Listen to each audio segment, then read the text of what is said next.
Hello everyone, I'm Lexi, and this is part 2 of Jillian Applebottom's quote-unquote backstory, though this is where the campaign began. I have some more characters that need to be drawn, and I should have some exciting new things to introduce, so there's that. Now, I apologize if this part is a lot of information dumping, but again, this is where the campaign more or less started, and it was about 2 to 3 years ago, so some parts may jump from point to point. Another theme before we get into this, it does take place in the critical role world of Exandria, so if names sound familiar or anything, that's why. Also, about halfway through this, instead of doing backstory stuff, I literally just bullet point what happened, so if you're not interested in that, just skip to the end where I kind of show the finished product of Jillian if that's all you're interested in. However, I would really appreciate it if you watched it in its entirety. You don't even need to listen to it, you can just mute it and just watch the video. I would appreciate it either way, however you want to watch it. Anyways, enjoy! Now, where was I? Oh, right, Uthadern. That's where we all were headed next. We had a letter to deliver to the Cobalt Soul in Uthadern, again regarding the disappearing Red Moon, Rudius. So off we went. Velna would lead us, Eris would grab herbs and bless our travels with his help of the Wild Mother, and Aaron would catch us food. We were an odd bunch of people, but we quickly became friends, a family even. However, as we traveled, we ended up helping townsfolk in other towns and getting certain connections. The first town we ended up in was being drugged by lizard folk. They contaminated their water and caused the townfolk to go crazy. Now, we couldn't just leave these people alone, so we decided to help. We asked around, well, to be more accurate, I asked around, and we ended up finding where the lizard folk were camping. Instead of going in, bows drawn, we decided to act diplomatic. From talking to them, apparently trolls took over where they lived before migrating to just outside the town. So, in order to help both the lizards and the town, we went to the mountains where the trolls were. Aaron, Eris, and myself hid as Velna tried talking to the trolls. However, the more she talked, the less they believed. However, it looks like we didn't need to fight just yet. Remember what I am? A changeling, that's right. So in order to help Velna, my half-drow friend, I made myself look like a high-up female full drow. Velna and I convinced them to move to the land of beasts, as Velna put it, once the trolls were out of sight. I sighed and changed back. We told the lizard folk what we did, and they purged the water of everything they dumped in it, and left. Just before we left, Aaron decided to stay. He said the town needed someone to protect it, and that he would be its protector. Tearfully, we said our goodbyes and went on the road again, this time making it to Shady Creek Run. While in the town, we tried to make ourselves not stand out too much. While in Shady Creek Run, we met a woman of great influence, Ophelia Mordoon. Her son apparently went missing and would pay a great sum for whoever found him alive. And now, no deed was too much for our group, which was not yet named. So we traveled to find Miss Mordoon's son, using our warbounder, which the Bright Queen graciously gave Velna. It sniffed out where her son was held, and we went on our way. He was held by a coven of hags, which is for all you city folk. We couldn't really reason with them, so in order to free Miss Mordoon's son and the other children that were captured, we fought and killed the hags. Miss Mordoon was grateful that we brought her son back, of course, and gave us her information if we needed anything. After many more months of travel and fighting a ton of creatures, we finally made it to Uthadern, where we found a man named Thaddeus Montgomery III Esquire. But we just called him Thaddeus. Thaddy for short. We actually met him outside of Uthadern. He had some complications with the government there and had to leave, or he would be arrested. However, he was more than willing to help us if it meant his name would be cleared. Immediately, we went to the Cobalt Soul. Remember them? Yeah, we still had that letter all that time. Do not underestimate the power I hold in my violin case. That's where I hid the letter, between all sheet music. If anybody ever stole it, they'd be like, oh, it's just stupid violin and sheet music. and then we'd kick their butts and take my case back, if that ever happened. The soul, however, needed our help in solving a mystery. A lot of people who were also looking into the moons, mainly nobles, were being killed. So, of course, we investigated what happened in all the places. A high-up warehouse, another noble's home, and Thaddeus's father's home. We found out that a wraith had been killing nobles, and the next one on its list was Lord Goldenbreeze. So, in order to save his life, we disguised myself to look like him, hid him and one of his men in a low-class dive bar, and waited until the wraith arrived. Luckily for us, it did. Immediately, it sent over other ghosts towards Eris, Velna, and Thaddeus, while the main man went for me. I rode on the warbounder, shooting spells and helping my friends up and down the manor. The wraith still gave chase to me, however it didn't last long. The spirits it fought were quickly taken care of, and the rest of our group started to hit it left, right, and center. Finally, while it was still standing, I told it that it failed in its quest, while striking it in its chest. Now, I'm sorry to do this to you, dear viewers, but I only remember a little bit, so I'm gonna do a flash around here to tell you all the stuff that happened after. Our group ended up investigating the manor, finding books, talismans, and other relics belonging to Vecna, the Whispered One, including its eye.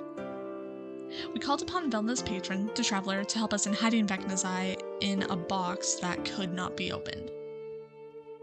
It was somehow put in the box, but the box can't be opened. Not even by her patron. We told the Cobalt Soul of this and ended up getting Lord Goldenbreeze arrested and sent away for a long time, probably for life. While we got all the stuff that he had, including a bar, winery, his manor, all his wealth, all his people, and a warehouse that sold and accepted goods. It was actually really shady, so we had to switch all that out, all that jazz. And we ended up selling and receiving stuff from Ophelia as well, so there's that.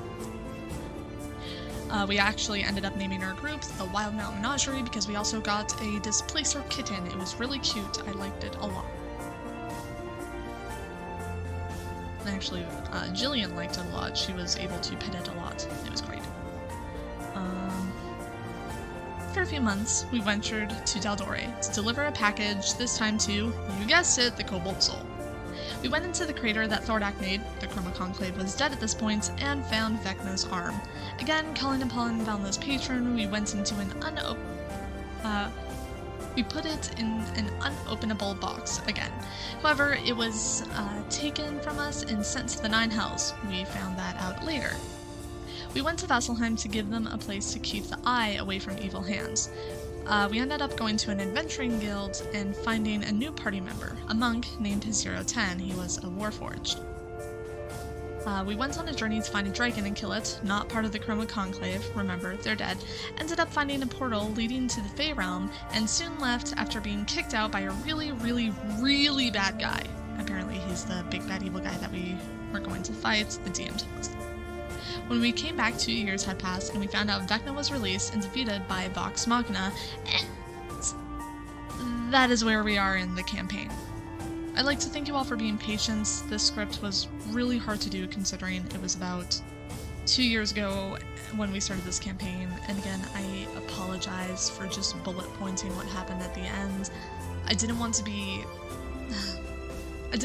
inaccurate to what happens, but I also didn't want to like try and remember and make this video like a lot longer than it needed to be, or even just like improv half the stuff that happened.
I'm sorry if this was boring or just a bunch of info dumping on you, but fear not, you can forget it or rewatch it. There is a test.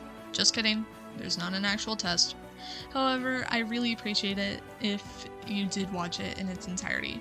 I have some gods in my world that I've drawn up, and there's another character in the same world as Azura that I'm going to be making a video about soon. So if you want to see one or either of those, click subscribe and that bell to make sure you get notified.